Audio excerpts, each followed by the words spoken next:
Hello, Ducks fans. Welcome to another episode of the Quack Report. My name's Carter, joined by Nate.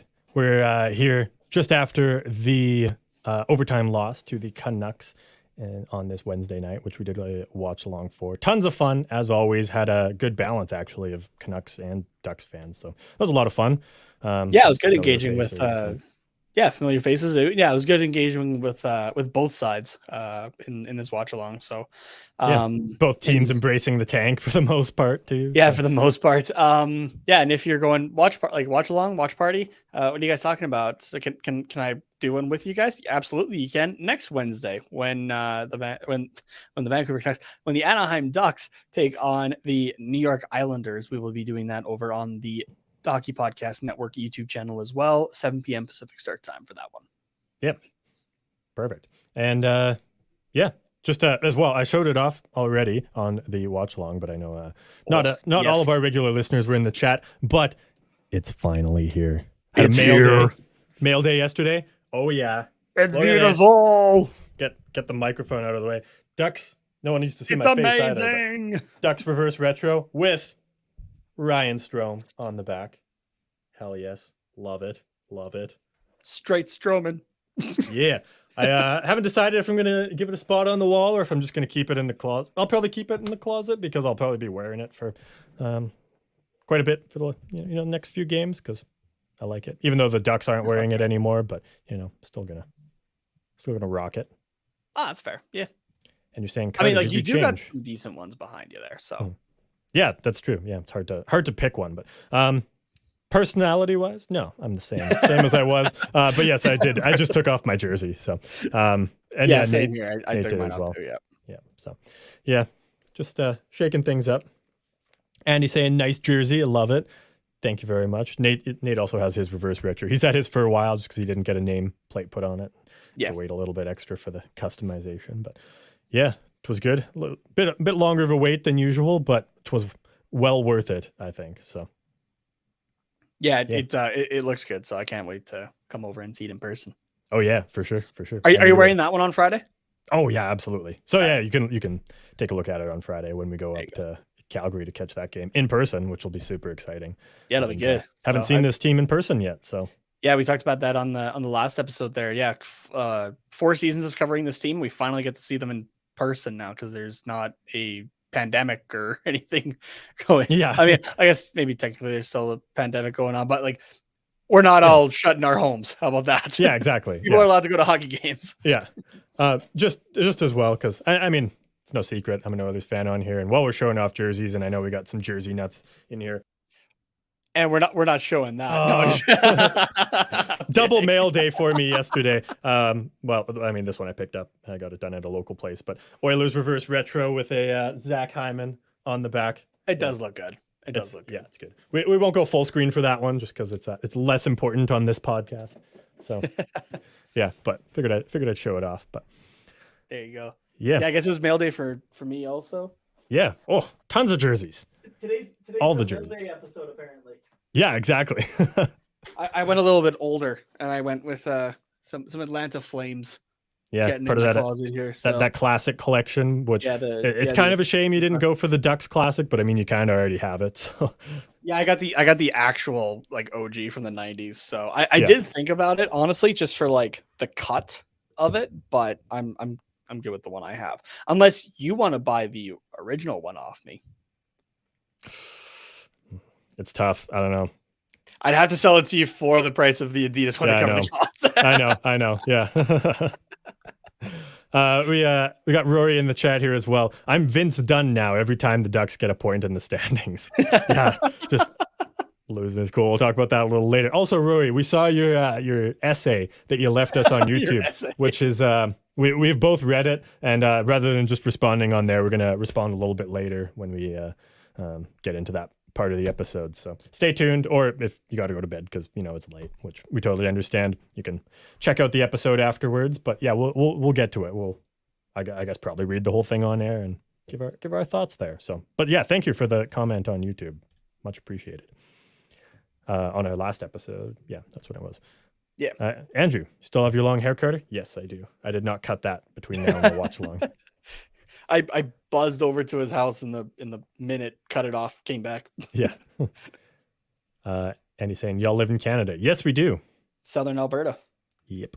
So Southern Alberta boys talking about Southern California hockey. Yeah. Good times. Lucas saying, sup boys. Hello, Lucas. Sup, Good Lucas? to see you again. And Rory, my biblical rants. Yeah. That's a good way to put it. I like sure. it. Yeah, for sure.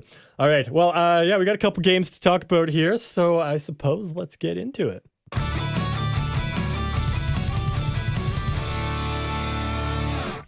Which one do you want to start with? Do you want to start with like the one that literally just happened, so everyone hopping over can get our reactions, or chronological order? Yeah, we can start with the Canucks one, I guess. So I don't have too many notes on it. It's honestly both of these games I didn't really have a whole lot of notes on, to be honest with you, just because they're a lot of what we've seen out of this team already, I guess.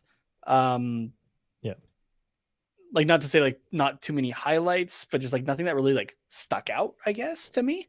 And there's some other stuff that I'd want to talk about actually a little bit more in today's episode as well. So I guess, but in terms of today's game, Brock McGinn gets his first goal as an Anaheim Duck there.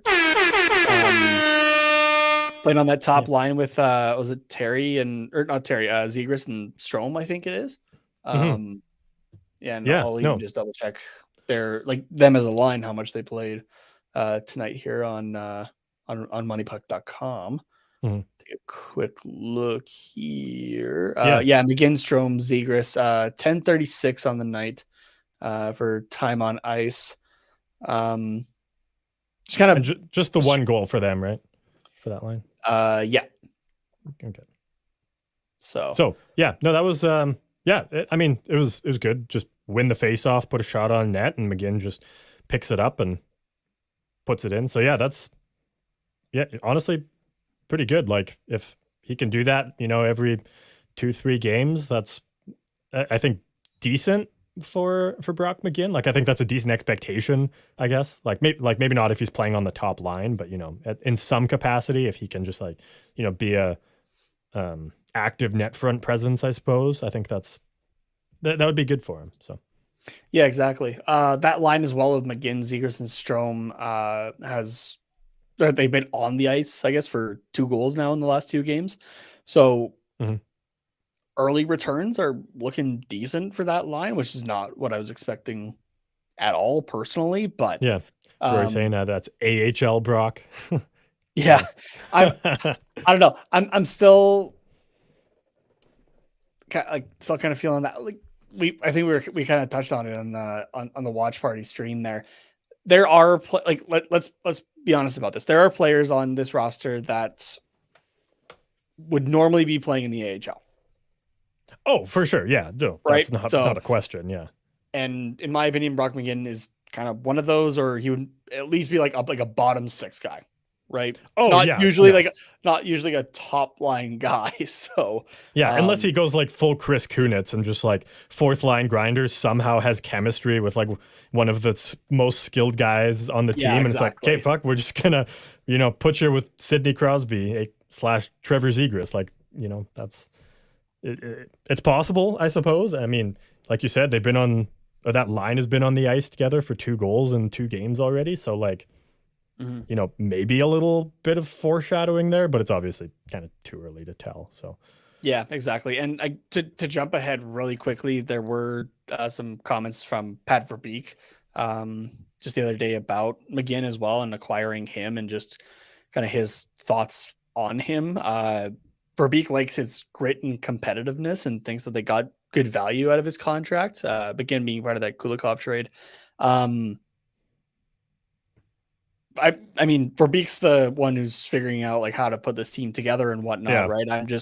I'm going off of what I've seen and that kind of thing, right? And people can obviously have different perspectives on it, and so I guess for me initially, I'm not feeling too high on McGinn, but who knows? I wouldn't be upset in being wrong about this, right? Like if you were to succeed with the Ducks and like help them do well, I got no problem with being wrong about that. Yeah, So, we say that all the time on here. Like whenever we're kind of pessimistic about something Ducks related, it's like we'd love for them to prove us wrong. It's just like this is where our expectations are for now. So yeah, no, it's I mean, honestly, like with McGinn playing for the Penguins, like for the last few years, like I haven't seen a ton of him play. So like really we just kind of have points to go off of, or I go off points, like, and then just the little bit that I have seen of him. But yeah, I mean, obviously Verbeek would pay attention to some of the intangibles that still have value and are reflected in his contract, but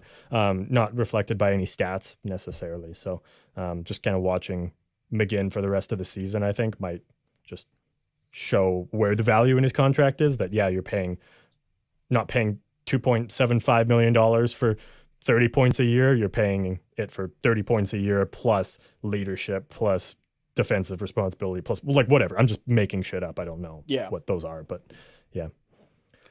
Other comments here. Sorry, just before we move on. Lucas saying it's just hockey now. Don't blame you for not having much to talk about. Yeah, we're just kind of riding out the rest of the season.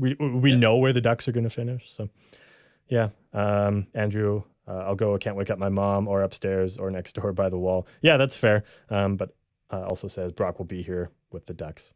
Yes, he will. Yeah. EDM fan hopping over from the watch long. Going to stay up for an hour. LOL. Anyway, that was a good game today. Not bad, you know. Yeah, it's a decent game to watch. Yeah. I mean, we kind of said there was not a lot. It wasn't a high event game, but you know, there was goals. There was some things. Yeah, and in the events, I would say like it was a lot more in Vancouver's favor, right? Like a good majority of games that we watch of the Anaheim Ducks this season, it was more in favor of the other team. And but you know, Lucas Dostal, I think, did really good in this game as well, right? Solid there. What did he end with here for final stats here? Ended with a 912 save percentage, 31 saves on 34 shots. Yeah, he looked good tonight. So, but I mean, we haven't talked about too many games that he hasn't looked good. He gave us a chance to win. I think honestly that game doesn't go to overtime without him and his performance. So I'm sure a lot of people will kind of look at that first goal and be like, you know, like that one's kind of on him, and I'm kind of in the middle on that one. Like, yeah, sure, to a point, it's on him, right? Considering he's the one that you know, made that pass kind of thing, and he might have been able to do it just a little bit quicker, right, before Pettersson picked it off. But at the same time, just put it on the whole power play too. Like, why are we giving up chances when we're on the power play, right? Yeah, exactly. To the worst penalty kill in the league, might I add. Like, Christ. Yeah. So, but yeah, no, I thought he looked sturdy there for the rest of the night. Otherwise, so. And Troy Terry scoring again. So he's still keeping at 4 points in his last 5 games going, which is great to see as well. So, yeah. Rory says maybe by year 2, final year of McGinn's deal, Ducks have more pieces in place, be a good bottom 6 guy. Yeah, ideally. That'd be nice. Yeah. Nice. Andrew reminding some more people to hit that like button and subscribe if they haven't already. And what else we got? Lucas saying, did you guys see the pregame talk with Z? He was so blah, like they told him calm down or you're benched. I didn't actually see it. No, I'll have to go back and find it. No, I didn't. Yeah, we got the game was actually available to us in Canada via Sportsnet. So we got the Canucks feed of it, but yeah, I mean, we weren't overly listening to that feed too much, I guess, either. Yeah. So yeah. And then EDM fan says Ducks might be my second favorite team. Yeah, they're a lot of fun to watch. So maybe converting you a little bit there. Yeah, and I mean, if you hop on the bandwagon while they're down, kind of thing, I don't really know if you can be called a bandwagon fan, right? No. So yeah, exactly. Yeah, but also Klingberg and Kulikov leave, defense gets noticeably better. Yeah, I kind of mentioned that too. I was like, there's some that probably would have went in if Klingberg was on this team. I was gonna say I'm gonna just single out Klingberg out of those me guys. So. Yeah, not necessarily Kulikov. I mean, was he, you know, the best defenseman? No, but. Better than Kulikov, which is a low bar, but you know, or better than Klingberg. Sorry, better than Klingberg, yeah. And some of the other guys, and again, like that's not like a slight against them. It's just like they're just not. They wouldn't normally be playing the types of minutes that they are in the NHL, right? Yeah, exactly. In a usual circumstance. So whether it's, you know, just the players that we have signed to contracts or like injury wise kind of thing. So, yeah. But Yeah, like I said, I didn't really have a whole lot besides that for this Canucks game. Like kind of Yeah. a quick, like kind of the quickest thing about like a game that I have at least. I don't know if you had Mm. anything else specific like, Uh, about this game that you just wanted to talk about. Yeah, just the one actually.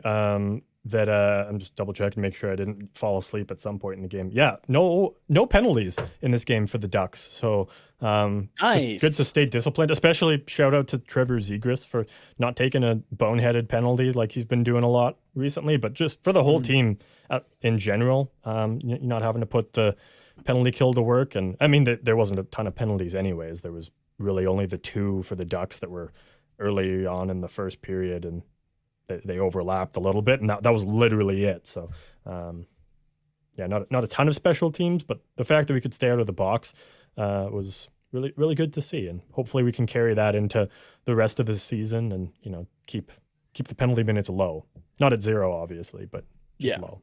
Yeah, exactly. And yeah, those penalties as well. That you were talking about for Zegras, like we talked about it on the last episode, but there was another thing I saw about it, like of him talking about that, and just it's him like playing with emotion. He knows it gets the best of him sometimes, and he's working on that kind of thing. Like there's at least the acknowledgement of it, Yeah, and and then some he backs it up too in this game. So yeah, exactly, and like taking responsibility for it. So like mm, we see that a lot. Like I was kind of harping on a little bit that I didn't feel like we were getting a whole lot of like accountability out of like Dallas Eakins, especially at like for the first while of the season. That really bad streak that we had there in what mhm. was that, like November, December ish Yeah, kind of thing, right? There just yeah. wasn't like a whole lot of accountability there, kind of thing. Like not to like single out Eakins for that, but like just that's an example that comes to mind.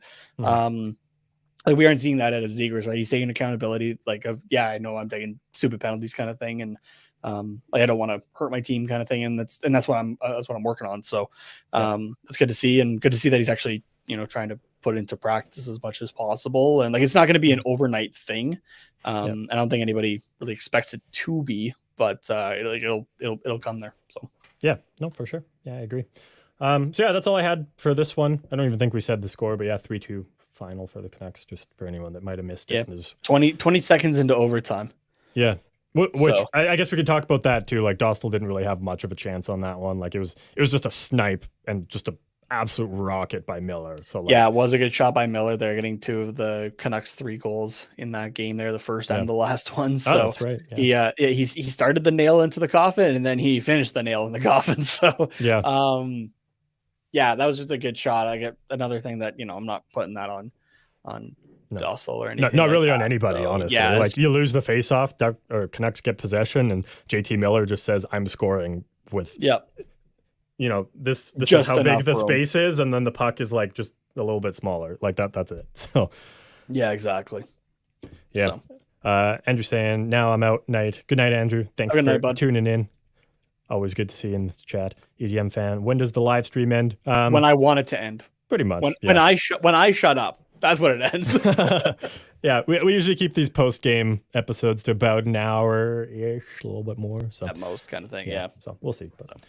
yeah, yeah, I guess we can, hop in the time machine, go back a little bit to the Kraken and Anaheim Ducks game that was just on Tuesday night there. So just the night before. Again, not a whole lot to talk about in this game. Kind of to be expected, I would think. Well, what did we say for score predictions? First of all, we said 5-3 for Anaheim. That was me, and you said 3-1. And then against Seattle, I'd said 6-2. Ooh, I was close You got close, with, yeah. with a 5-2 final. And then you had said 4-3. So I predicted a closer game. a little bit. You had higher hopes. But yeah, once again, the depth scoring of the Kraken just shines and wins them this game. And the Ducks didn't have that. So Yeah, exactly. And I think I brought this up in the last episode that the Kraken do what the Ducks were hoping to do when Troy Terry was out, by like actually scoring by committee. yeah. And it is led by like a few individuals, I guess, but like more so than others. But Mhm. yeah, Yeah, of that's a course. team that is literally the we're doing this all together mentality. But yeah, and I mean, I feel like Kraken fans haven't seen like a whole lot of good games out of Philip Grubauer over these 2 years so No, far. no, But they really haven't. but that game against the Ducks there, like, was a good game by Grubauer. I thought he did make some big stops. I thought For sure, yeah. On the other side, though, that's the first time we've seen kind of a flub from Gibson in a while. I thought In a long time, for sure. Yeah. I mean, yeah, like Kraken got an empty net, so allowing 4 goals, I guess, on however many Kraken shots, 31.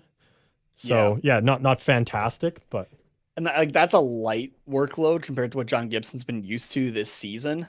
which could be part of it, honestly. Like, just tougher to get into the game when you're not facing 50 shots a night. I don't know. Yeah, like the note that I had here was like I felt like he had to work more for his saves, or he like intentionally worked more for his saves, like just in the sense that like there's a bit more movement in his movement than usual, I guess, right? So that kind of cost him for the first little while there, and I remember that was like a big talking point that we were talking about. And once he had settled down, then everything kind of settled down. And last night kind of felt like one of those early in the season games where he was just kind of feeling like he had to do everything.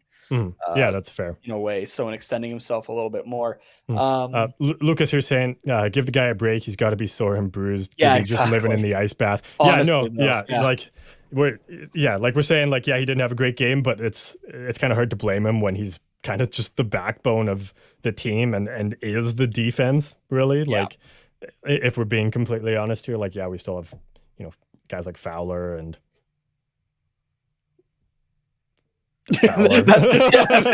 Fowler.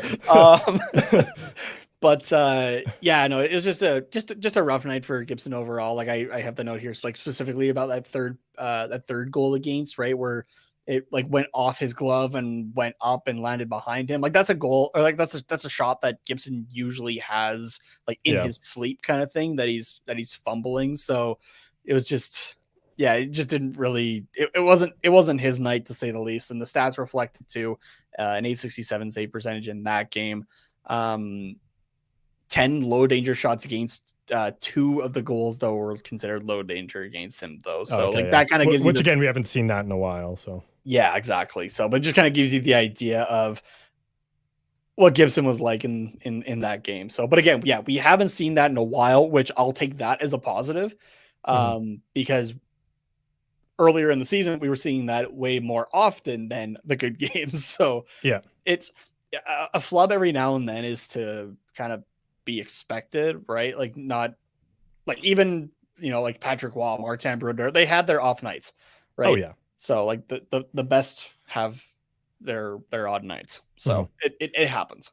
Yeah, we got him on, jumping into the chat. Welcome, good to see you again. Saying should have kept Klingberg. He helped us lose. Yeah, Klingberg plays tonight. We probably don't get a point. We lost these 2 games. Yeah, but we got a point. Who wants a point? We don't want a point. Yeah, fair enough. Yeah.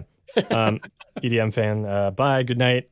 Good to see you. Thank you very much for tuning in, and I hope you have a good night as well. Okay, now moving on to the reason.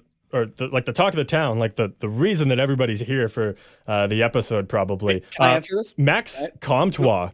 Thank you. yeah, exactly. Max Comtois getting off the schneid there. First goal in 34 games, going all the way back to last year, December 6th against Carolina. So that's 3 months ago. Jeez. Yeah, last calendar year, not last season. Yeah, that's what I meant. Yeah. It's part 2 of the joke. So. But still nice to see him get one, especially in a game that was already very much over at that point. Yeah, but exactly. Yeah, he played all right last night. Yeah, 12:51 playing with Grant and Megna. That line itself had 8:44 for 5-on-5 time, which was actually good for second on the team for 5-on-5. Oh damn. This is very kind of spread out for this game. Like there weren't like a whole lot of like penalties or that kind of thing. Even like, yeah, sure, the Ducks were, on the kill twice and on the power play 3 times there, but that's 10 minutes out of a 60-minute game.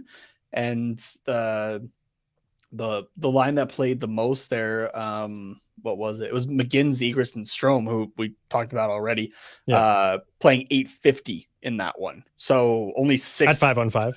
Yeah, at 5-on-5. So only 6 seconds left for that Comtois Grant Megna line there. So yeah, just not a whole lot of 5-on-5 time for really any of the lines to be honest with you here. So like out of the kind of the main four that were set, Strome, Zegras, Terry had 239 on the night.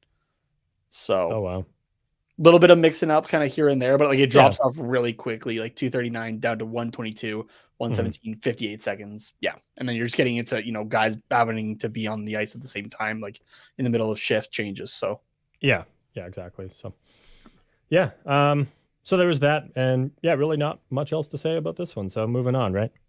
Yeah, exactly. Okay. Not at all.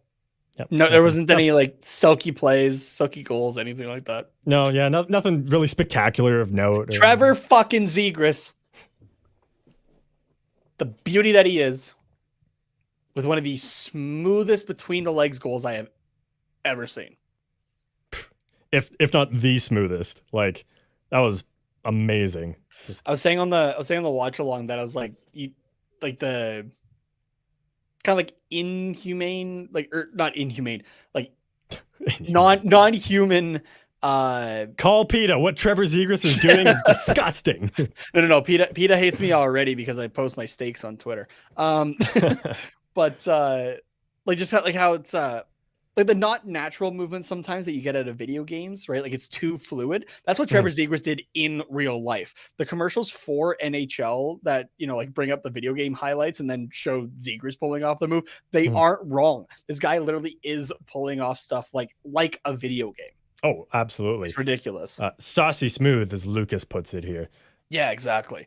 Yeah, that was just a great goal. So, and like, that was like there's the difference between, and I feel like this is kind of maybe where, the older generation, the boomers, if you will, of the hockey world kind of get it mixed up. The quote John Tortorella's. Sure. Yeah. There's times and places for some of the, showing off, or I guess let's go back to Arizona, the skilling it up type goals. Yeah. Right. There are times and places for it. And especially if, you can actually do it like Trevor Zegras can. Right. So in the case of, some of the Michigans that he's pulled off, right. Like there's a reason that's the move that he's going for in that moment. Right. So, and in this case, which the between the legs goal has been around for like quite a bit longer. You still don't see it too often unless you're now watching the Florida Panthers and you're watching Matthew Tkachuk do it on every second shot that he takes. But besides that though, right? Like this is like just the angle got cut off for Zegras, like in regards to the net, right? And putting that between his legs there gave him a good angle for it. Obviously, he got it in and like just on a clean shot. Yeah, so, if he doesn't do that, the defenseman probably knocks the puck off his stick. So like, it's exactly. It was a smart, like high hockey IQ play, and then he also has the skill to back it up as well. We were talking on the watch along too. I almost said he has the best hands of any NHL player ever. I stopped you pretty quickly. I was like, wait a second. No, I remember Datsuk, and then so we're good. But I definitely put him up there, like in the conversation and on like a very similar level. Obviously, Zegras has not been in the NHL nearly as long as Datsuk was, but just some of the things that he's pulling off and like how I guess innovative and new some of the moves are that he's doing. Like it's he's definitely starting to make a name for himself. And I mean, I wasn't really around when Datsuk was coming into the NHL like as a young guy, but probably in a very similar way to like, oh, hey, look at what this kid's doing. Look at the hands on this guy. Like we haven't seen moves like this ever. And the fact that he can do this and score and it's all in stride and like with how fast the game is now and all that jazz, like it's impressive. Yeah, exactly.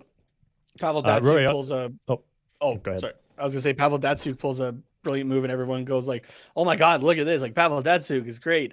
And then, Trevor Zegras pulls a Michigan or a between the legs shot and everyone goes, fuck that kid. Yeah.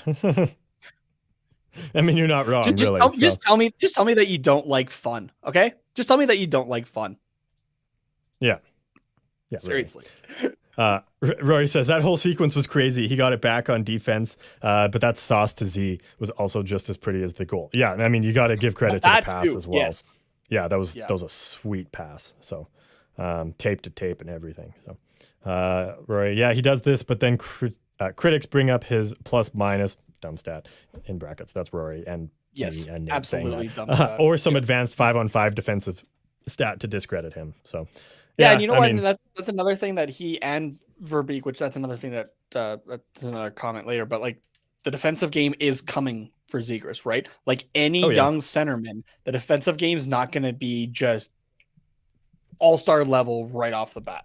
You got to grow into it. You got to learn it, right? Even just look at his face-offs too. Like that's another aspect that he's had to work on. And even Connor McDavid, Nathan McKinnon, Sidney Crosby, when they came into the league, they got demolished in the face-off dot. Honestly, Zegras is like stepping up his face-off game kind of a lot earlier than those guys are as well. Like it seems to be something he's choosing to focus on earlier on in his career. So like there's that aspect of it too for a young centerman, is learning how to win an NHL face-off as opposed to a college or a junior face-off. So it's there's a lot of other aspects he's having to learn as well, and it's getting better. So yeah, exactly. So but yeah, that was a beautiful goal, and that goal as well gave him 2 goals and 6 points in his last 5 games heading into tonight's game as well, which did he, I don't think, oh no, he did pick up an assist tonight. Yeah.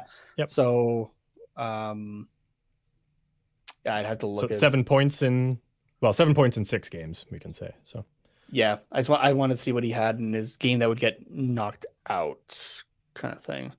Yeah. So that'd still be 5 points in his last 5. Yeah. So pretty solid. That's still pretty damn good. Oh yeah, for sure. Yeah. That's still pretty damn good if I do say so myself. Yeah. All right. Well, yeah, we've got some interesting news things that you had mentioned you wanted to get to here, so we kind of powered through the games a little quicker than we normally do. So yeah, let's. It's also like 11:30 where we are right now. Also that. Yeah. 11:29. Okay. Yeah. We still a minute behind. But yeah, we're going to take a quick break here. And on the other side, we'll talk some comments from Pat Verbeek and Scott Niedermayer, as well as doing an Gulls update, and some upcoming games. And then I'm assuming quick, what's quacking? Looks like a short one today. But and getting to Rory's comment, which relates kind of to the news. So yeah, but we'll see you guys in just a minute. NBA fans, it's time to bring the hoops action to the palm of your hand with DraftKings Sportsbook, an official sports betting partner of the NBA. This week, new customers can bet $5 and win $200 in free bets instantly. Plus, for a limited time, all new and existing customers can get a no-sweat same-game parlay every day. Go to the DraftKings Sportsbook app today, opt in, and place a same-game parlay on any NBA game. And if it doesn't hit, you'll get a free bet back. So, what are you waiting for? Download the app now and sign up with the code THPN. New customers can bet $5 on the NBA and get $200 in free bets instantly. Again, that's code THPN, as in the Hockey Podcast Network, only at DraftKings Sportsbook, an official sports betting partner of the NBA.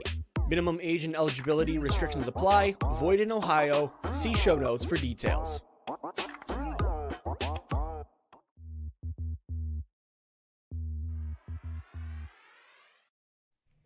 All right. So, yeah, we've got some comments from Pat Verbeek and Scott Niedermayer that we're going to get to.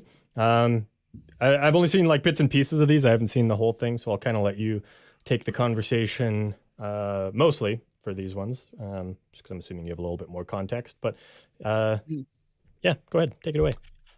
Yes, there's an article from that you can read on NHL.com/Ducks as well that just dives into it a little bit deeper. I just kind of pulled a couple things that I thought we could talk about on this, but there's a lot more in the article as well. So it might seem like we're talking about quite a bit, but there is even more in it, quotes wise, and that definitely go check it out.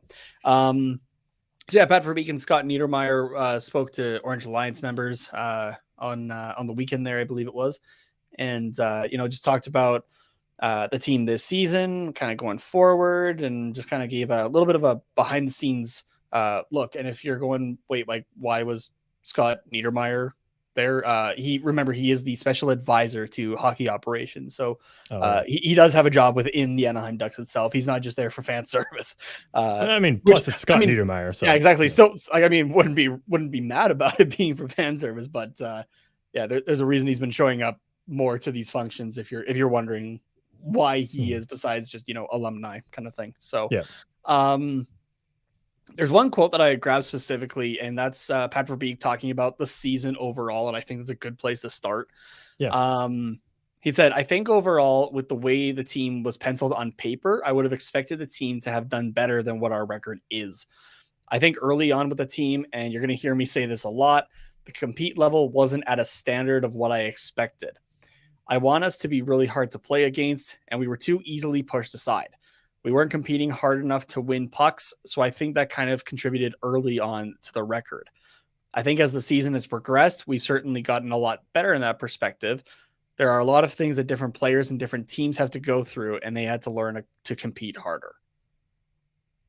I think that's a very fair assessment, honestly. It is. It is. And that's I'd be lying if I said I disagreed, because we both had the Ducks 6th in the division. Like, we did not expect them to be just bad and consistently bad right off the hop of the season. Like, we expected more from them. And then, after the first couple games were done, we were disappointed.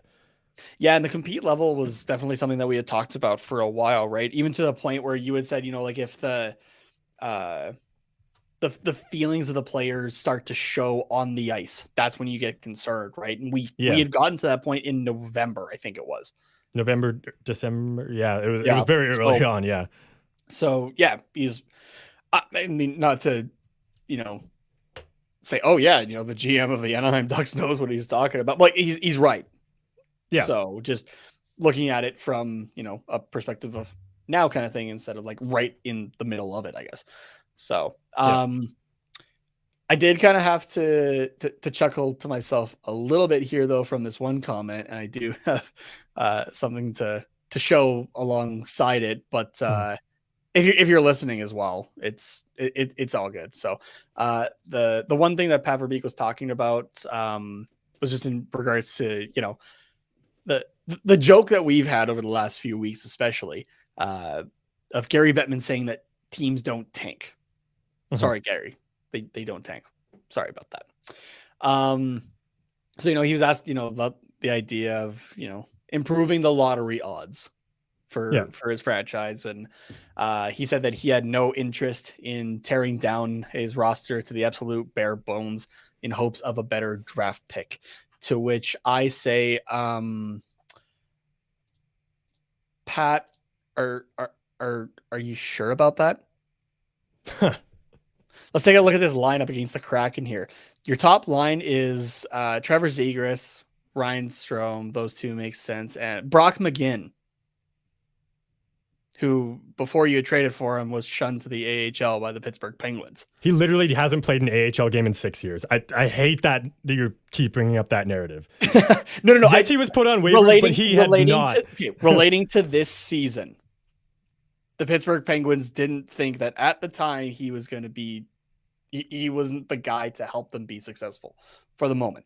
Now, okay, for that conversation, we've already talked about it. Yes. Pittsburgh Penguins, Anaheim Ducks, like totally different levels, but okay. But there you go, right? He doesn't want the bare bones. Brock McGinn is on the first line. Now, mind you, which is Verbeek also doesn't make the lineups. So Eakins. Okay. The second line looks like a genuine second line, or even a first line, or could be in a first line in a couple of years even. McTavish, Terry, Jones. And then Lundestrom, Silverberg, Vetrano. Yeah, it's not horrible either. Grant, Magna, Comtois. But there's not a whole lot there. It's missing some of the finer details. Yeah. Yeah. And yes, Adam Henrique is out with injury. But still, even with him in there, you could, that it's kind of lean, to say the least. Go to the defenseman, and now this is not entirely by choice as well, but that's very lean, especially with the two trades that that were made by Verbeek during the trade deadline involving Kulikov and Klingberg there. Cam Fowler and Scott Harrington, who you had just claimed off of waivers like a week ago. Scott Harrington is on your first pairing. Benoit and Shattenkirk on your second, and then White and Beaulieu on the third pairing. Like, bare bones? No. Very, like, disappointing amount of meat on a chicken wing? Yeah, kind of right now, so... Yeah. But... At least there's Gibson Dostal, you know? Yeah, exactly. So... so I just kind of laughed at that a little bit of like, yeah, you know what? Yeah, he didn't go bare bones, but it's pretty damn close, especially with, you know, if you combine the last two trade deadlines together, it's pretty damn bare. So yeah, Rory says just glad Verbeek is being honest and not gaslighting fans. Yeah. And then it says except for Max Jones, talking about the second line, who has plateaued developmentally drastically. Yeah, I mean he's maybe not a second liner on many teams, but I think he works well with McTavish and Terry, I would say. I mean, personally, I would maybe put Vetrano up there. Like, I'd switch Vetrano and Jones, but yeah, I don't know. He's a middle six guy, I think, and you know, maybe ideally when this team's pushing for a cup, Jones probably isn't in your top six, but he can play there, I think. But yeah, Jones has also been a guy who hasn't been able to play a whole lot of games really yet. His career high for a season was the shortened season because we ran into a pandemic. The 1920 season, he played 59 games. This season, he's played 51 now. That season, the 1920 season was also a career high for points for him with 12, and he's at 10 right now with, what do we say, 17 games left? Yeah. So if he plays in all those games, right? Like, yeah, it's not a whole lot of points, but like he's looking for a new career high this year. So that's he's had some injury troubles for sure. So like he has missed a lot of time in there. But you get injury troubles being just a young person in general, and the pandemic stunting every young player's development in one way or another. Right. So and just going back to this comment about the lottery odds too, I think it's worded very interestingly that he's saying I didn't tear down the roster to absolute bare bones. He didn't tear it down to bare bones because he kind of started with a pretty bare bones roster, honestly. Like, yeah, we talked about it as like, you know, probably sixth in the division, but I think it was mostly because like, oh my God, look at San Jose, they suck perennially, like that's obvious. And then Seattle, they're probably not going to be great either. So it's not that the Ducks are going to be good or like average, it's just that there's other teams that are probably going to be worse. But yeah, like like you said, we tore down a lot of players last season, and then we just kind of didn't really build it back up from there. So and then he was talking about the young guys a little bit as well, specifically, you know, in regards to Terry and Zegras and Drysdale, those guys in particular, because I don't know if we talked about this on the show, but we totally have. Sarcasm. They're due for contracts this summer. Yep. And that was definitely a talking point on one episode where kind of looked at both sides, right? Like the potential in it, right? But also maybe the concern, especially with the trends over the last couple of years with young players, right? And wanting more like bridge contracts so that they get to UFA faster and that kind of thing. So, but anyway, so he did say that they'll begin negotiating with those young guys at the end of the season. He chose to leave it until then just to let them focus on their play during the year and just develop. So, which I think is smart. And it's like, it's not like we're strapped for cash. So you want to sign guys when like they're at their absolute minimum value.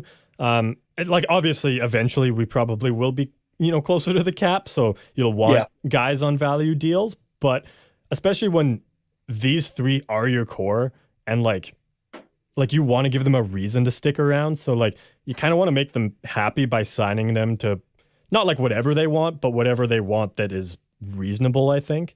Yeah.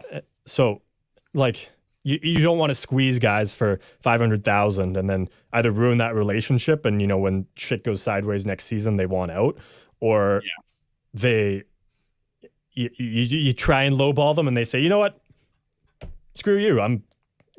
Trade me. I don't want to sign here anymore. Like, yeah, I'm an RFA. You'll get picks, but I'm going to get offer sheeted or trade my rights. Like, I think with these three guys, you want to make them happy and you want to make sure that they're willing to, or that they're signed to enough money that they're willing to stick it out in Anaheim for the next couple of years, because it's not going to be pretty, but you want to show them, okay, there's a light at the end of the tunnel and we're giving you a lot of money because we believe that you're the core of this team and going to make us, a contender in 3 years. The team is going to be built around you guys. Yeah. So I think it's fine. Long story short, I think it's fine to leave them till the end of the season and just be like, you know what? You played your heart out for 82 games. We liked especially what you did in the last 15 games when it looked like very, very dark. You still put up points. You still worked hard. So here's everything that you deserve. So I think that'll go a long way. As long as it doesn't turn into like a William Nylander situation where they're signing at like the very last minute, like 10 games into the season kind of thing. Not even for like the play of the team overall, because just as it stands right now, we haven't done free agency or anything yet.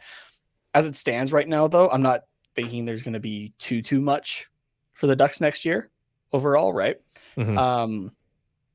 But like just more for them personally, right? To have those training camps, to set themselves up to get going right away at the start of next season kind of thing. Mm-hmm. So as long especially for Jamie Drysdale, because he's already missed essentially a full season. Yeah, he only played 8 games this year. So so and those were not great games for Anaheim at all. So that you can't really count that too much towards development. So I think for Jamie, you want to get him as much time as possible, just getting ready for the season. So honestly, I wouldn't be surprised if he's the first one out of these 3 to sign. Yeah, honestly. So, and actually, speaking of Drysdale, that's one of the guys that he had talked about. He said that Drysdale's in his 4th month of rehabbing his shoulder. And then in 3 to 4 weeks, they're going to see if, he returns this season or is considering returning. He said quote, at the worst, he'll be ready for next year. So I personally, like, as much as I want to see Jamie Drysdale back in the lineup this year, I would personally just say, just take the year, make sure kind of thing. So like, I'm sure, I guess he's even said so on the Duck Stream podcasts, but he's itching to get back, but I would much rather him, play it safe and not, accidentally damage it a little bit further, that impacts him for the rest of his career kind of thing. So yeah, no, exactly. See, I do agree. If you're able to come back for like 5 games, like, is it like, do you have to, I guess, right? Yeah. So see, I do agree with that, but like for the most part, but considering where the Ducks are, there's no meaningful games from now until the end of the season. Yeah. So, definitely get him practicing with the team if he's healthy enough, like obviously in a no contact jersey, like, get him at least, give him a feel of like the team a little bit and, where things have come from the beginning of the season. And so at least do that. But I wouldn't be mad about seeing him for a few games, maybe a healthy scratch him against LA or a team that's like fighting for a playoff spot or something like that. But, we've got games that are like very meaningless coming up. Let me just see if I can pull up a quick example just by taking a look at the schedule. But like second last game of the year, we play Vancouver. 4th last, we play Arizona. Like super meaningless games for both teams. I wouldn't see a problem with giving Drysdale like, I don't know, 8 minutes, 8 to 10 minutes a night, and just say no slap shots. Don't go into the corner to risk getting hit. Just like, stick to the net front. Take some wristers. Make some good breakout passes. Like just get a feel for it. We'll give Yeah. you some, I don't know, second pairing minutes, so you're not going up against any goons, but also you're not going up against, you know, The like I top said, guys. like Yeah. the Pedersons and the whoever Arizona has or anything like that. But, yeah, you know, just to give them like actual game feel as well. Like, yeah, they're not going to be meaningful games, but it's still an NHL game. So I wouldn't be mad about that, but I wouldn't play them against like Colorado or LA or we play Edmonton a couple of times. Like the teams that are, you know, fighting for positioning in the playoffs or a playoff spot, sit them for those games 100%. So, yeah. For Terry, he said that Terry's figured out the off-ice conditioning aspect of it and just, you know, getting him stronger and that kind of thing. And for Zegras, he said that he feels he has made improvements defensively, which is what we were talking about earlier as well. And he just says he just needs to work on being physically stronger, more just to, you know, go up against those tough defenders and just to be able to, you know, use his body to protect himself a little bit more in that respect. So Rory also says with Zegras, you could put him with the Gulls, and I think absolutely he gets a conditioning stint for sure for a few games. Yeah, because again, they're not playing meaningful games either. So you know, if they have a plan to play him in the NHL at all this season, then yeah, give him a game or two down in San Diego. I mean, it's a little bit more gritty down there. So yeah, but again, you could give him 10 games just to skate around, and he'll probably get like 4 assists in that time, anyways. So like, yeah. I was gonna say the thing with the AHL is, excuse me, especially at the end of a season like that, the players that are down there, they're doing their best to try to show off for going into next season, right? Those are guys that are trying to get NHL jobs. That's true. Yeah. It's the only reservation I have against putting him in the A this year. It's the only thing I have against it. No, that's fair. That's totally fair. Right? Like you're going to have a guy who's like, okay, I'm going to do something that'll get me noticed and runs Jamie or something like that. Right. So yeah, that's true. That's totally true. So, but yeah. And then before we get to Rory's big comment that he left earlier here, we can just quickly talk about the deadline, and then I think that'll take us nicely into what Rory had to say. So. Cool. Yeah. So yeah, for the deadline there, I talked about McGinn already, saying that, you know, Verbeek liked his grit and competitiveness and thinks that he has, you know, that there's a good value on his contract there. He's excited about Nestorenko. That was the unsigned prospect that they'd picked up from Minnesota there, which there was a tweet from Mike Russo, who covers the Wild for The Athletic, that I thought was kind of interesting and could really go either way. A little bit for it. I don't really know what you mean by that, but yeah, I'm scrolling back because I did share it on the TQR thing here. Here it goes. So yeah, so Mike Russo was doing a interview on radio or that, talking about the trade deadline and kind of giving like a behind the scenes look at it. So from the this is the Wild perspective, obviously, but apparently Guerin was talking with Pat Verbeek for a while about John Klingberg, and had made a final offer earlier in that day to Verbeek there, which Verbeek rejected, and then said, "I think we'll just keep him, like Klingberg." Yeah. So Guerin then said, "Sure you will," and hung up. Which, sorry, just I know it's Wednesday, but like a big energy move. Just yeah. Wow. Anaheim called back in the waning minutes of the deadline, accepting the trade offer on the condition that Minnesota added the rights to Nestorenko. This is the part for me, who Guerin and the team weren't planning to re-sign anyways. So it's kind of a like, yes, Anaheim got what they wanted, but at the same time, it wasn't. It was the Wild were just like, yeah, sure, because we weren't going to do anything with it anyway, right? They just kind of got rid of their junk a little bit more. Mm-hmm. For that though, Nestorenko could have signed with any of the other 30 NHL teams besides Minnesota and Anaheim if we didn't get him. Now at least we can say, "Oh, come down to California. Oh, come hang out in the dressing room for a little bit." So look at this training facility. Look at this dressing room. Look at the fans. Oh, is that the sun? Look, you can see the beach. Look. Oh, it's amazing. Here's a contract. Sign it. Yeah. So we did talk about it last episode. I said, like, until we actually sign Nesterenko, I'm not sure how I feel about this overall yet. Just the overall return for Klingberg, we said, was underwhelming kind of thing. And Nesterenko was kind of that big part of it overall. If he doesn't sign, he is not looking good. So, so anyway, he did have some. Oh, sorry. Go ahead. Yep, you were gonna. Just Verbeek, said that like Verbeek knows though. Like, there's a reason that he asked for him specifically, and it comes out in this where he says he's watched him like closely over the last 3 years, him playing in college, and likes that he gets in front of the net and competes hard there. He brings up, he's like just a bigger guy, like 6'2", skates well and has high skills. So like there's something there that Verbeek likes, and I don't have an issue with that. That's that's good. Yeah, that's good. He knows what he wants, and he did get it. So I just hope that he does get it.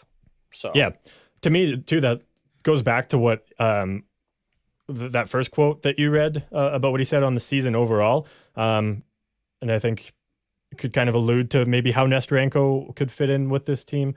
Says early on with the team, the compete level wasn't at a standard of what I expected. Says Nesterenko works hard, so they could improve that. And same with McGinn. That competitiveness, too. Right? So and then I want us to be really hard to play against. We're too easily pushed aside. Guy who's 6'2" isn't going to be pushed aside too easily, I don't think. Not too much, That's about average, I think. It is, But but a guy who's 6'2" and competes hard is a lot different than a guy who's 6'2" and is just skating around waiting for a pass or looking for a sweet deke or something like that. So you said too that from Flash 33, who we've had on here, Shane, before, you had some comments from him, and I don't think we actually read them last episode. Do you still have those? Yeah, I do still. Give me 2 seconds and I will pull them up. Really quickly here as well. Nesterenko, 6'2". This is coming from Elite Prospects, 6'2" and 183 pounds. And how old is he again? He's 21? He's 21. Yeah. So a little bit on the lighter side, probably, for what Verbeek's going to want. Like kind of like similar, to like a Zegras or that kind of thing. So can still fill out though, like still pretty young. So exactly. What did Shane say here? The prospect encyclopedia, who is Shane. Point per game center in his third year of college at a great school. Typically, unless you're heavy over point per game, your game isn't strong enough for a direct jump. Shane says he'll go to the Gulls probably, at least at first. Seems to be a distributor rather than a shooter. No idea what his defense is like, TBH. He says best case scenario for me, he's Kerfoot-like. Not a guarantee. Kerfoot's an NHL player, so... he's like not a guarantee though. Weak supporting cast right now, and all the primary goals are going to graduate. So and honestly, we do have enough guys that are NHL players that like we can fill out a bottom six. It's not the best bottom six, but we do have those guys, so we don't have to necessarily force Nesterenko into the NHL. So we do have that, and there's not a ton of high expectations on him either. So it's all good. Most importantly, and I don't know if he told you this, but where did what did he give for Nesterenko for his updated EA NHL overalls? Because I know he just like goes through the whole roster. He did not tell me. Damn. I don't know if he would be in there because he's a college player. Oh, fair. Yeah, so that's a good point. But, I don't think he'd be in there. And then one other comment here from Gibson, and then I think this will nicely take us into what Rory had to say. Yeah, so we have been talking about John Gibson leading into the trade deadline there. Just the idea that he wouldn't mind moving to a contender kind of thing, and that teams had called about him, and that there were kind of conversations around it, but then it kind of got contradicted by the comments from Verbeek during this, saying that he's not considering moving John Gibson, and he's told Gibson that like they've had conversations about it. And he talked about when he was in Tampa Bay there, and how they kept chasing a number one goaltender, right? Trying to throw around picks, prospects, whatever, in hopes of getting one, basically, and it just never really happened. Yeah. I mean, they had Ben Bishop for a while. I'm not sure what he's talking about there, but besides Ben Bishop, though, I can see what he means.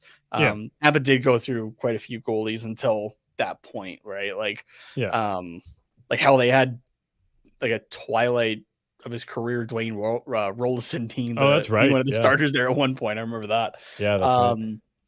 But he said, like, once they kind of realized like what they had in Andrei Vasilevsky as a number one, that was it, right? And you're keeping with that guy, basically, and that's the guy that you're going with. Verbeek came into a situation where John Gibson was the guy. And so not planning on moving him or that kind of thing. So I think that's kind of solidifies for next year. We're in my opinion, I think that we're looking at Gibson, Dostal, unless Verbeek for some reason thinks that Dostal could use one more year in the AHL. But given what Dostal has shown us this season, both in the A and in the NHL, Dostal's ready to be there. Yeah, Dostal's already a medium well steak. You give him another year in the NHL, and he's essentially just garbage. Feed him to the birds. Like, nobody wants a well done steak. Like, what are you doing? So yeah, exactly. So he's ready now. So yeah, so I think we can kind of calm down on the John Gibson front a little bit there. Which until next trade deadline. Yes. Oh man. Yeah. But So in regards to trade deadline, here is what Rory had to say. And just after I had some time to reflect on it and it wasn't quite as fresh, I guess. There's a lot of things I do agree with, but I'll just read off the whole thing here, or maybe we'll go piece by piece. I don't know. Depends if you interrupt me or not. We'll see. So Rory said a couple days ago, I understand what GM Pat Verbeek return for Klingberg. Or I understand frustration. I'm going to start over one more time. It's late. Rory says, I understand frustration about GM Pat Verbeek return for Klingberg, but it seems as if a lot had to do with his cap hit being $3.5 million, a similar case to JVR and Flyers, so to say. Maybe if Minnie found a, quote, banker third team, but at the end of the day, it's better than nothing. Could be worse. Could be Flyers GM Chuck Fletcher getting comments of, quote, tomatoes during his post-deadline press conference that was being live streamed. Although one thing I did agree with Chuck, which makes sense with GM Verbeek, is that a lot could happen between end of season and draft day. Some conservatives about trades could be picked up that were unable to be completed right now. There's a lot more, but it moves on. So, really, any team without a third team involved, you have to pay $3.5 million for John Klingberg. So, that's not great value, really. And 3.5 is a lot better than 7. I'll say that. Yeah, for sure. Yeah. No, yeah, but still, Klingberg is serviceable, and at $3.5 million, that's not horrible. I don't think, in my opinion. Would you sign Klingberg to $3.5 million though? Say we bought him out of his contract this isn't how it works, but say we released him from his contract, he was a free agent. Would you sign Klingberg to $3.5 million for the rest of the year though? Like a cap hit of $3.5 million if he was just randomly a free agent? $3.5 million to play on the third line and do well in the power play and not have the pressure of, hey, I'm playing for a contract next season again already. Yeah, $3.5 million, no problem. So you don't have a problem with $3.5 million for Klingberg, but fuck if we're gonna pay Brock McGinn $2.75 million. Because okay, one, we're comparing a winger and a defenseman, two completely different things. Fair. Also, though, Klingberg, he does have a specialty, right? And we know that there is something there. We saw it for years in Dallas, right? But he's a specialty that not many teams in a playoff position really needed. And that's a power play quarterback. Because if you are in a playoff position, you probably have your power play figured out. For the most part, there are some teams that don't. I don't remember who. I'll pull it up. Let's take a look here. For what, playoff teams that don't have a great power play? Yeah. Well, yeah, I mean, there's going to be a team that's on the verge of the playoffs that's 15th, 16th in the league, but like, it's not because of their power play. I wouldn't say. See the lowest.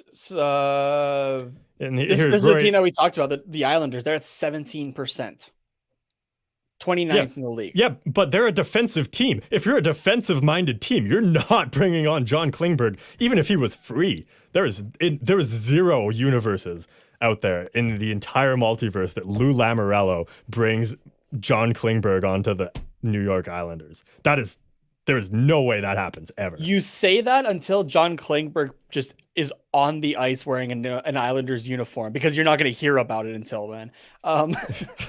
Okay, the Seattle Kraken, 20% right now. Or the Vegas Golden Knights, they like to go out for the flashy thing, especially, right? What's more flashy than a power play specialist when your power You have play Alex Pietrangelo. Your power play is at 20.6%. Where's that in the league? 19th. Okay. You're a team you're missing Mark Stone, so scoring that's a big.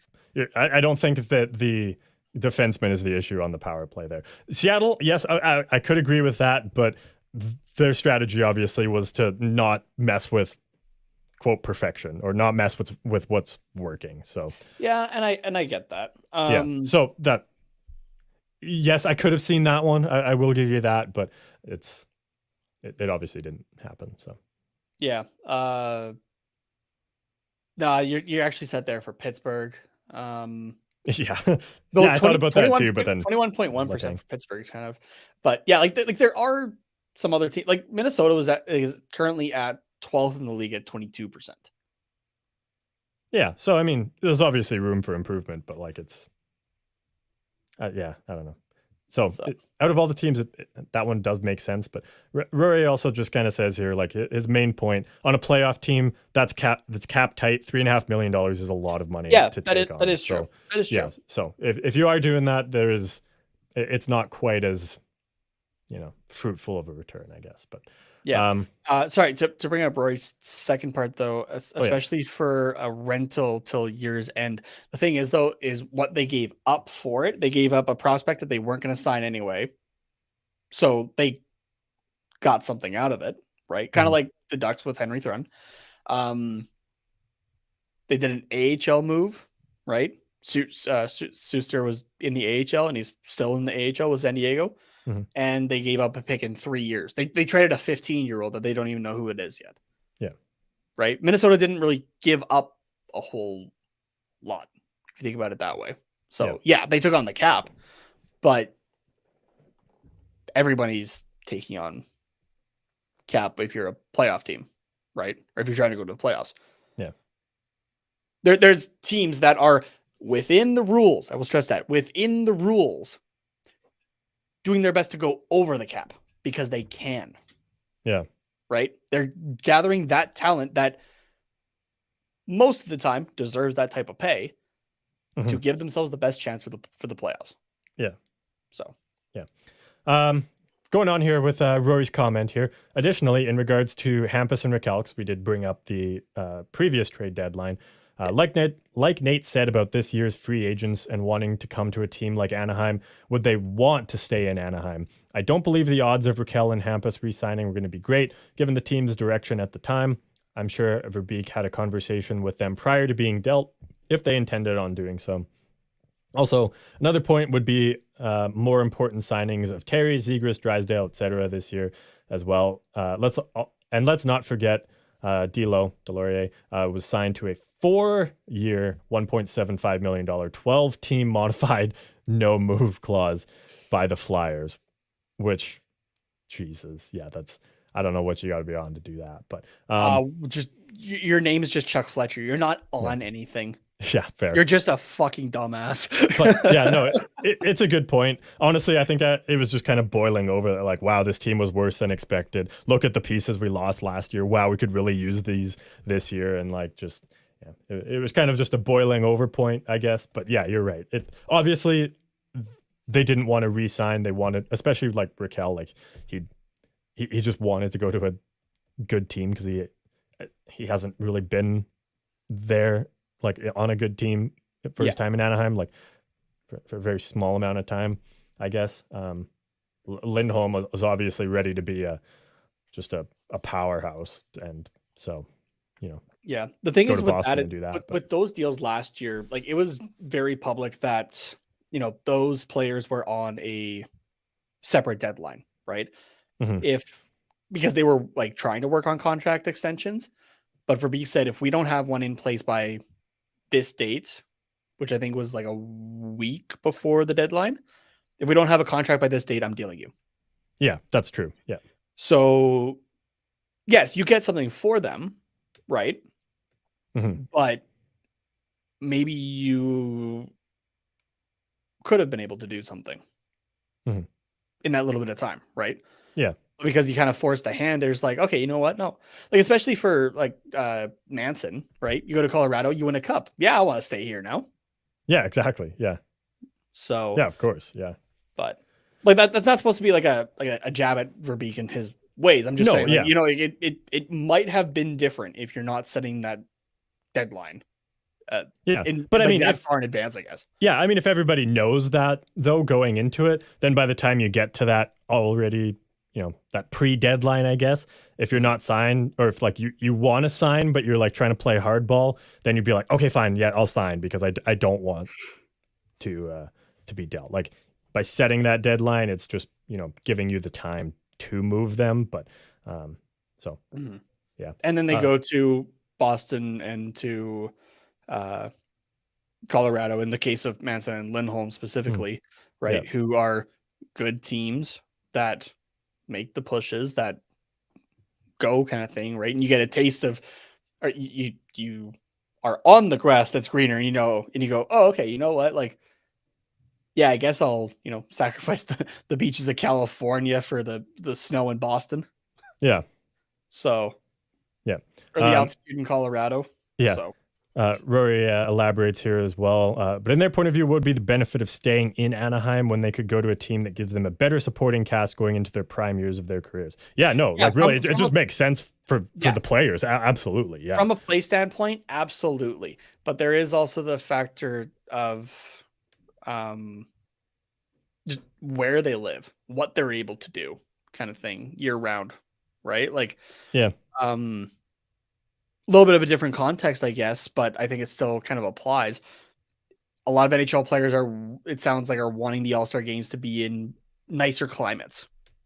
Vacation destinations, because for them it is a vacation in the middle of a grinding season. So yeah, exactly. So you look at a place like Anaheim that is a vacation destination year-round kind of thing. That can be pretty enticing that way.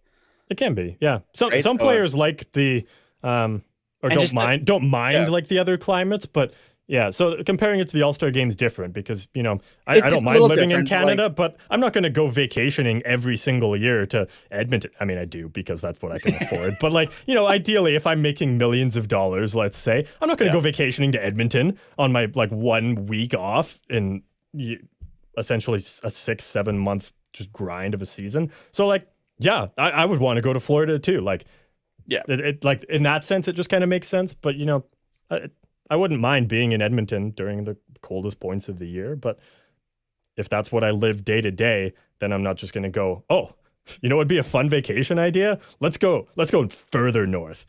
Like, let's go spend a week in an igloo up in the North Pole. Yeah. So. And he says too, they're both Swedes. So Pittsburgh and Boston got home climate.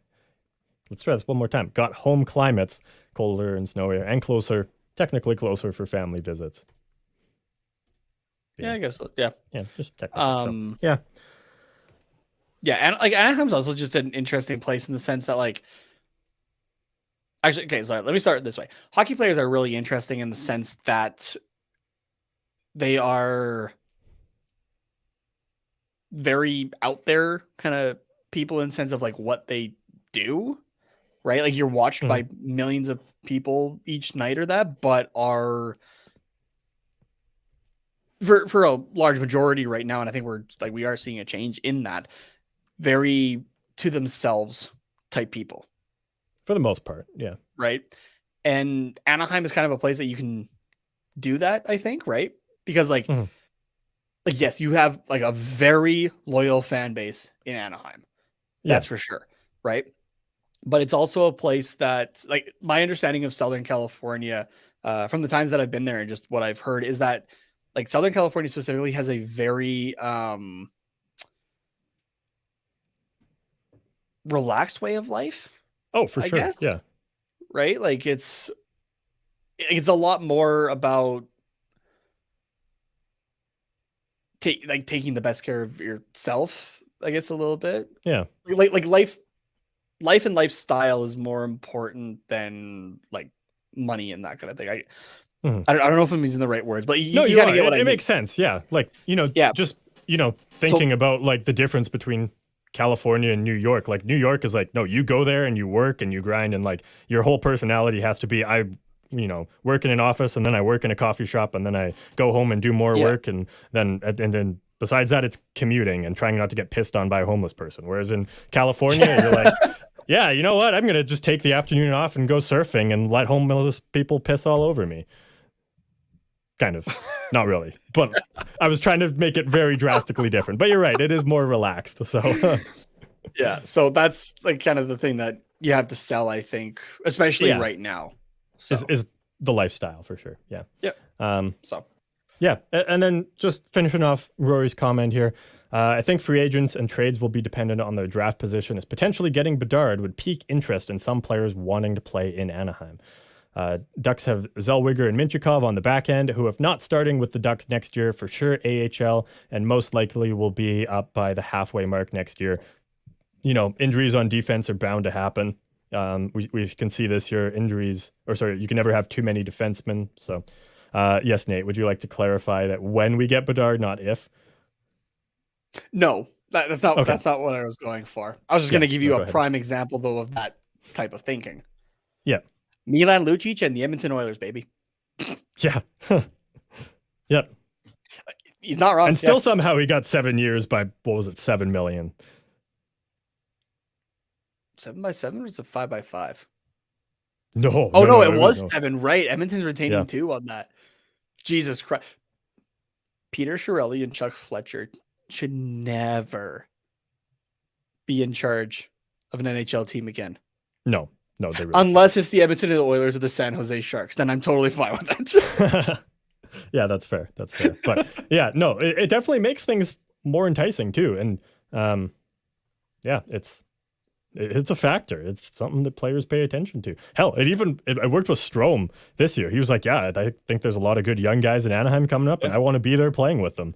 So, and all it took was not like, all it took was just a measly Mason McTavish and Trevor Zegras. Like, who are those guys? Like, obviously they're bigger names, but like still Connor Bedard is like, holy shit. Like, yeah, I will take a pay cut to play there for sure. Yeah. Or hell, even look at the center of the hockey world in Toronto, where you have Kyle Dubas going to John Tavares, free agent John Tavares, and going, hey, how would you like to play with Mitch Marner?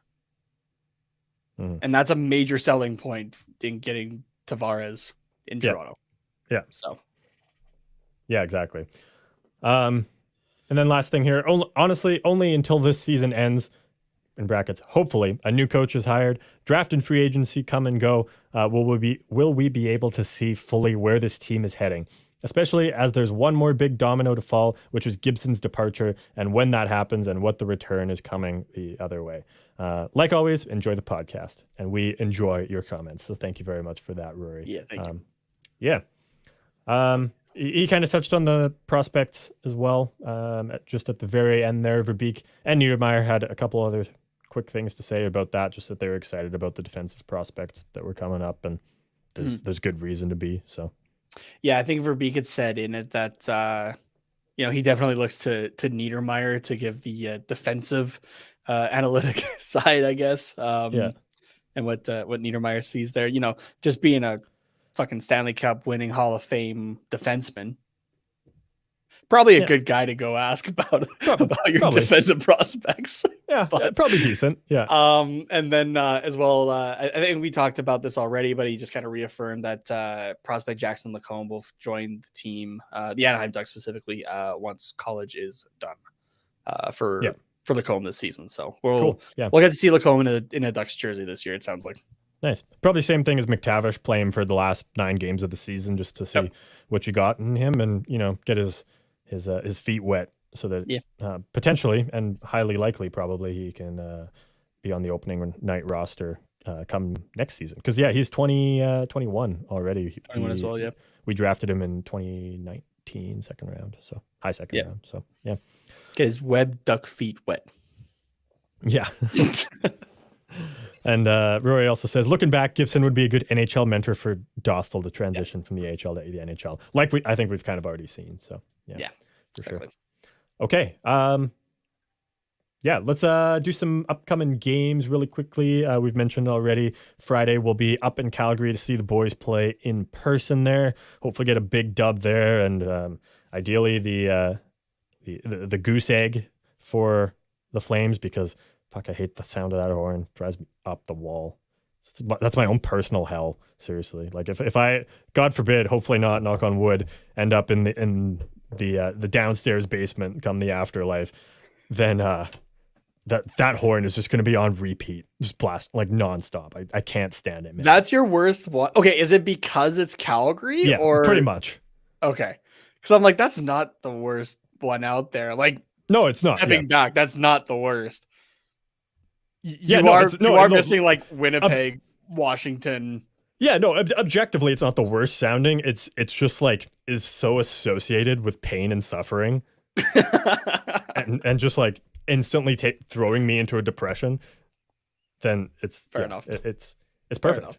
Yeah, it's perfect for that circumstance. So all I know is that for me, I get a W either way, because either of these teams has to win, and I'm going to get pocket dogs. So.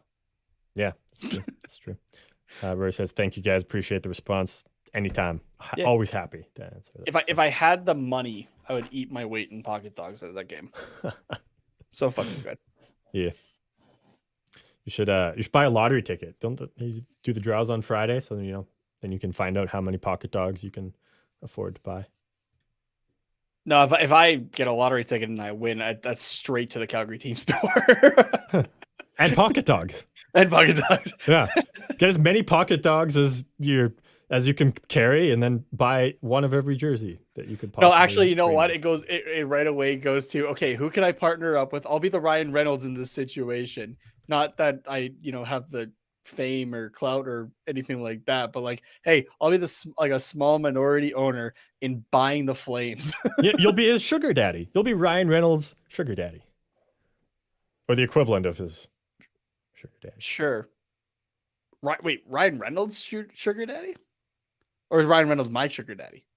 No, the other way. Because he said, he was like, yeah, I just need someone to help me buy the team. Well, I mean, like, he obviously has shitloads of money too. Oh, no. I'm a lateral. I'd be like a lateral move to Ryan Reynolds, or like an angle to going up to Ryan Reynolds. Oh, I see. Yeah. Yeah. I wouldn't have more money than Ryan Reynolds. Fuck that. Well, I don't know. I don't know how much money he has. So, yeah. A lot more than I would get in the lottery, probably. Yeah, probably.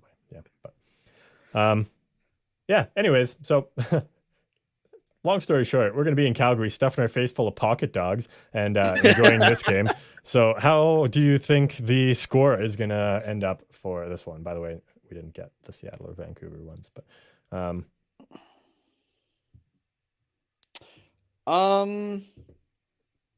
Calgary's been, as usual, an interesting team. Put it that way. Their last 2 games. Okay, let's put it this way. If Tyler Toffoli has anything to say about it, the Flames are winning this game. Okay. And I say that because the Flames have also played it back-to-back in the last 2 nights. Or Monday and Tuesday. Against Dallas, Toffoli scored with 4 seconds left to give the Flames a 4-3 lead and win that game. And against the Wild on Tuesday, Toffoli scored the only goal in the game and subsequently the shootout. Or sorry, in the shootout and subsequently the game as well for a 1-0 win. So yeah, the Flames by Tyler Toffoli are on a 2-game winning streak right now. They do fairly well at home, 15-13-3 on the season. They're improving as of late. We'll put it that way. 4-4-2 on the season. or in their last 10. Sorry. At the same time, though, Calgary hasn't been good against the lower teams. Mhm. Maybe that's why it's easy for me to talk about the Ducks, because they're at the moment just a lesser version of the Flames. Right? Fair. Like they'll play up to those teams that are above them, but even if it's just like one plays down, they'll play down to those teams and it costs them. So I'm going to go with a Ducks win actually in this one. I'm going to call 3-2. Okay, that was actually the score. No, other way. The last time these two teams met, which was back on December 23rd, just before the holiday break there. So yeah, 3-2 final. Although that one was in Anaheim. So I should make one more note as well. But it went the other way. It was Calgary with the 3-2. So same score, the other way. One more note for the Flames though as well. If Jacob Markstrom has anything to say about it as well. Yeah. Unless the Flames would win it, because Vladar plays, because he's coming off a shutout against was it Minnesota? Yeah, Minnesota on Tuesday, and you might want to just give your backup goalie a reward for the shutout, and B it's Anaheim. I think we'll be fine. Actually, Markstrom played both games in the back-to-back. Did he really? Yep. Huh. So maybe give him a rest for Vladar? Sutter's running, you win, you're in. What happened to once a week? I thought Vladar played once a week. Your weekly for the hasn't for a while. Okay. Lies all around. Yeah, Daryl Sutter is an interesting man. We'll put it that way. Yeah. So yeah, for this one, realistically, I'm never going to predict the Flames to win. Like it's just not going to happen. So did I do it earlier? I might have done it earlier in the season. Probably. Oh no, I did say, probably said the same thing. So yeah, I said 4-3 Anaheim before. You know what? Let's take that same score, 4-3 for Anaheim in this one. Would love to see the boys get a win in Calgary too. There you go. Be great. So and then we'll pull this down for a second, briefly talk about the next upcoming game, which will be before our next step. You guys hear our next episode, but after we record it. So it'll be Sunday on the road, at home. Sunday at home against the Nashville Predators, 6:30 Pacific time. I don't think I said it, but the Calgary game, 6 p.m. Pacific time. So 6:30 p.m. Pacific at home for against the Nashville Predators. And we have played the Preds this season, I believe. Yes, we have. Yep. 2 games. Preds won the first one 2-1 in overtime at the end of November there, and then winning 6-1 on December 30th. Oh yeah, just after we played the Flames, actually. Oh no, a couple games after the Flames the first time. So okay, so not looking good for against Nashville here, but yeah, they also tore down quite a bit at the deadline, losing Nino Niederreiter, Matthias Ekholm. They traded someone else too. Forgetting. Oh, Tanner Janot. Moved on to Tampa. So at the same time, though, Nashville's been sneakily within reach of a playoff spot now. Oh, for sure. Yeah. 61 games played compared to, if we're taking a look at the wild card spot in the West, 65 apiece for Edmonton and Winnipeg, who are in it, and 65 for Calgary, who is just sitting outside of it right now. The Preds are 6-3-1 in their last 10 currently, and on the road, a winning record there, 15-12-4 on the season. Okay. So I don't know, it might be kind of interesting. Yeah. I'm gonna go Nashville on this one. I'm gonna go for a low scoring game. I'm gonna go 2-1. 2-1. Okay. It has happened before this season. So 2-1 Nashville. Yeah, I'm also gonna say Nashville. Beginning of a homestand, long homestand too, actually. I think we only have, I think it was like after tonight, it's like only 6 road games left, if I'm not mistaken. Something like that. Yeah, 6 or it is. 7 road games left. Okay, yeah, 8-game homestand and then 4 road games. Yeah. Was that it? Oh, okay. Yep. Yeah, we got 8 at home and then 3 on the road, 1 at home, 1 on the road, 3 at home to finish her off. So Nice. yeah. No, I think Nashville also takes this one. I'm kind of torn on what the score could possibly be. Sunday evening. I guess let's see what Nashville has going on the rest of this weekend. Where'd you go? There you go. They're in LA the night before, so I guess that means we see what's his name? Backup goalie. I would presume you would see the backup goalie for this one. Why am I forgetting? Back up in Nashville this year. Lankinen. Right. I was going to say Lindgren, but I was like, no, that's not right. That's Washington. But yeah, Lankinen. I was thinking Ingram for a second, but I'm like, no, he's in Arizona. Yeah, right. Okay, I gotta see how Lankinen's doing. I don't follow the Preds super closely, at least when Saros isn't playing, because I have Saros in a fantasy league, so I don't give a shit what Lankinen's doing. Just like, God, he's playing. Wow, best goals against on the team at a 258 on the season, and a save percentage of 922. 14 games played, 7-5-1 record this season. Dang. Huh. Okie doke. I'm saying 5-2 Nashville win. Less optimistic about this one. All right. Yeah. All right. So, let's I guess hit a Gulls update then. Oh, we got a key for that.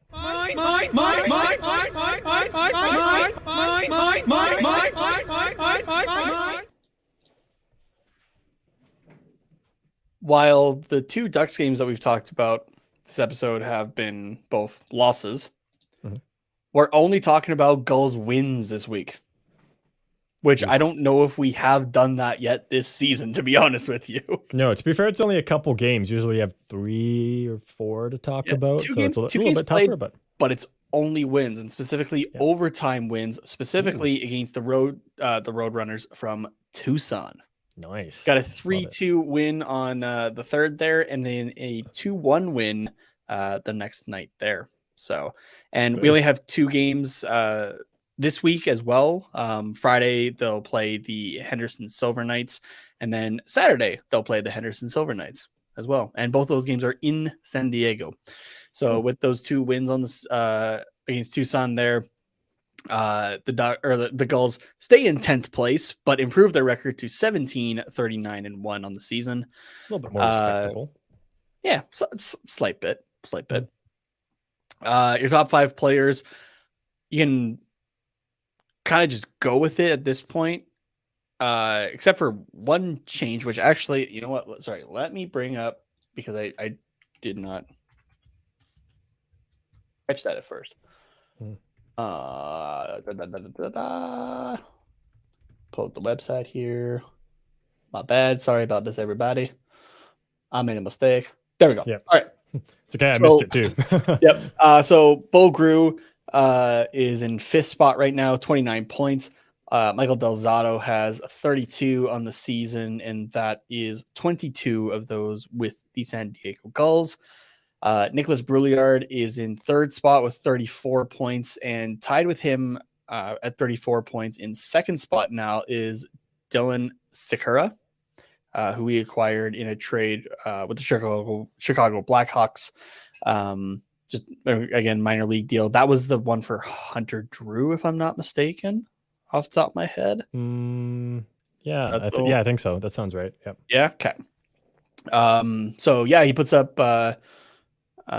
2 assists there in his 2 games played so far with the Gulls there to put him for 34 points, and then it's the massive leap to the over a point per game play of Rocco Grimaldi with 56 points in 54 games. Yeah. So, yeah. Who, is this not what you were pulling up? Were you pulling up the something else?